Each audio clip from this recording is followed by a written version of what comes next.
कागलचे शरद पवारांचे राष्ट्रवादीतले नेते समरजित घाटगेंनी हसन मुश्रीफ यांच्यावर आता जोरदार टीका केली आहे। अल्पसंख्याक असल्याचं हसन मुश्रीफ यांना आताच का आठवलं असा सवाल समरजित घाटगेंनी विचारला। शरद पवारांनी कागलच्या गैबी चौकात सभा घेत हसन मुश्रीफ यांना काही सवाल विचारले होते। त्यानंतर आपण अल्पसंख्याक असल्यामुळेच आपल्याला टार्गेट करण्यात येतंय असं मुश्रीफ म्हणाले होते। त्यावर आता समरजित घाटगेंनी प्रत्युत्तर दिलंय। त्यांनी वक्तव्य केलं, कधी केलं? आदरणीय शरदचंद्र पवार साहेबांनी गैबी चौकामध्ये सभा घेतल्यानंतर इमिजिएट नेक्स्ट डे केलं। ठीक आहे, मला वाटतं स्ट्रॅटेजी म्हणून एक आपण समजून घेतलं पाहिजे की आदरणीय मुश्रीफ साहेबांनी अल्पसंख्येचा उल्लेख शेवटी कधी केला होता।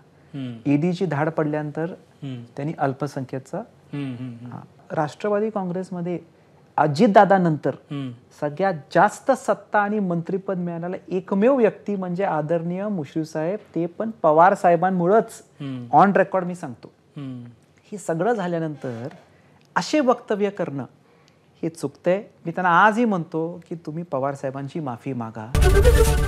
एबीपी माझा, उघडा डोळे बघा नीट।